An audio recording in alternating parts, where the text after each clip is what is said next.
start out at the foundation, right, with understanding the know thyself, know thy child in the truest way, right? Yeah. And then we move into the 4 steps. Now the 4 steps work together to create these things that I talked about, this sense of connection, the sense of understanding, the sense that we're working together. And then the Lafaya Way solidifies all of it in the final step.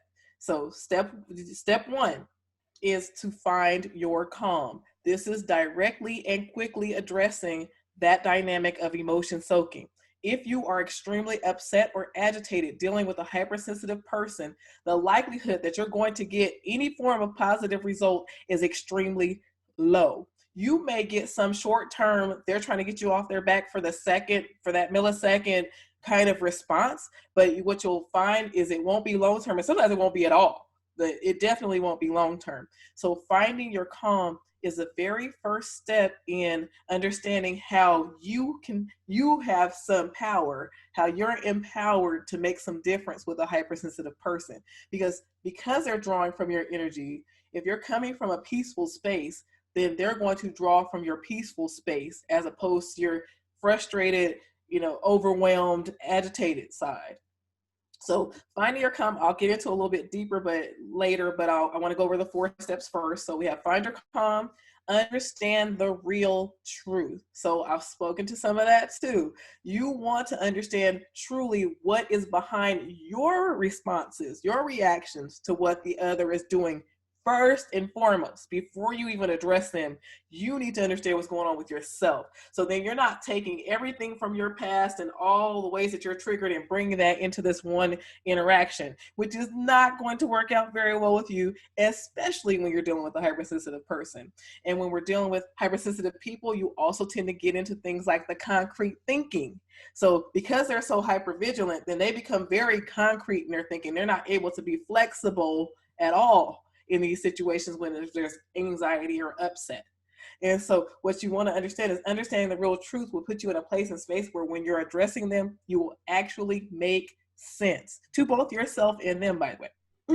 And when I say making sense to them, it means that you're dealing with the issue at hand instead of everything else that has nothing to do with it. Like they didn't clean their room because they don't care about you or the family or anybody else, is just taking it too far. Okay. But to say, hey, babe, I know that you hate cleaning your room, but when you do this, it creates this situation for yourself that you don't like. So I want you to try it differently. So please try it differently so that, we can make sure that you're staying happy in this situation. Is a whole different way. And I'll get more in depth about that too. That's that power talk formula piece, right? That's a version of that.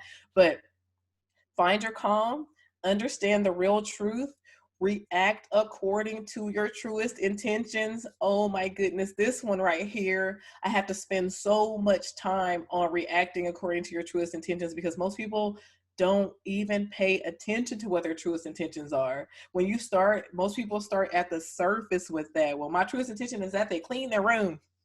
And it's like, okay, but let's get a little deeper. Like, what do you really want? Why does it bother you when they don't clean their room? Well, because it's disrespectful to the house. Okay, let's go a little deeper. Why is it upsetting to you, the fact that they are not cleaning their room?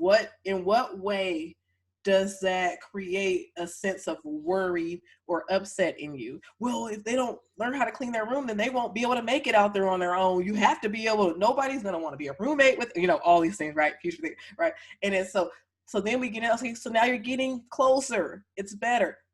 Ultimately, you want them to clean their room because you want them to be able to function in a way where they can cooperate and be with other people successfully, because this will make them safe in this world. This will make them safe with you. This will make them happy, right?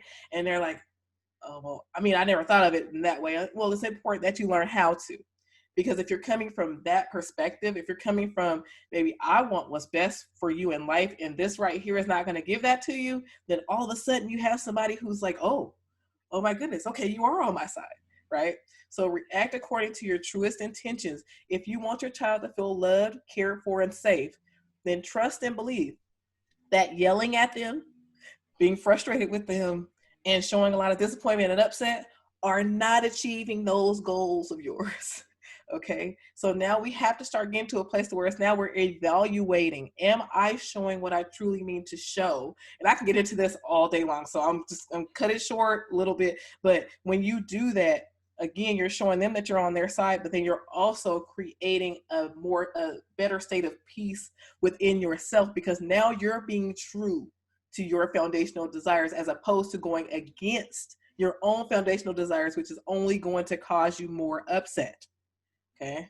So even that's worth acknowledging. So when you're getting into acknowledgement and find your calm and all that, okay, wait a minute. I did not wake up this morning thinking, yes, I'm going to be as upset as I possibly can and as offended as I can about everything that people do that I don't like. None of us wake up thinking that way.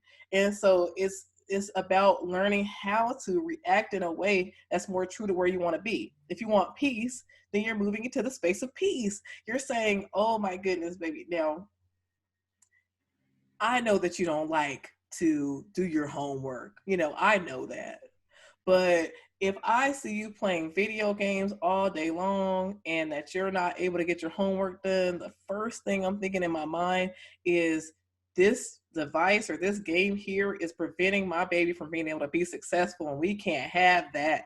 Like, I'd rather move the things out of the way than have them in the way of you being successful, because I know how I know your level of functionality. I know how high you can function, and you do too. We don't want you outside of yourself.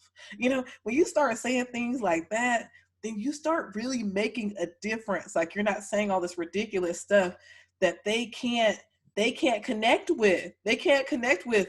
They don't care anything about their family because they didn't clean their room. As a matter of fact, most of the time you're going to get rolls of the eyes and like, what are you talking about?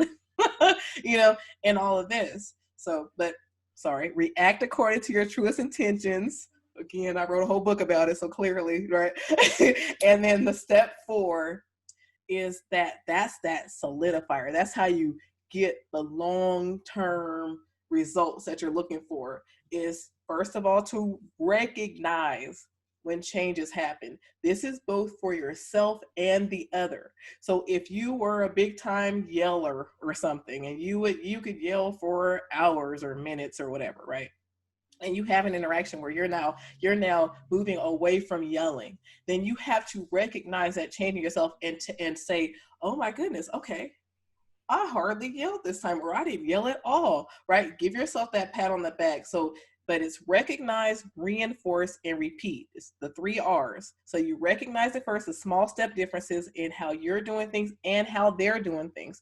If they had a meltdown for an hour or 2 before and it's now reduced to 30 minutes, you are all over that. Like, baby, you know what? I know that it's still tough for you, but before you were at 2 hours and today I only counted 30 minutes. How'd you do it? I am so proud of you, right? So, but because this is important, when you reinforce the things that you want more of, people tend towards reinforcing more of what they don't want. And so we just want to start making the shift now and putting the energy into really reinforcing the things that you want. It's so very important. Trust me, you get more of the things you reinforce. Okay? So if you're yelling all the time because they don't clean their room, then guess what you're going to get? You're going to get more of them not cleaning their rooms. Why? Because you're reinforcing it. Now, it's a negative reinforcement, but yet still a reinforcement, which means you're going to get more of it. But recognize, reinforce, and repeat. So go visit the Lafaya Way today.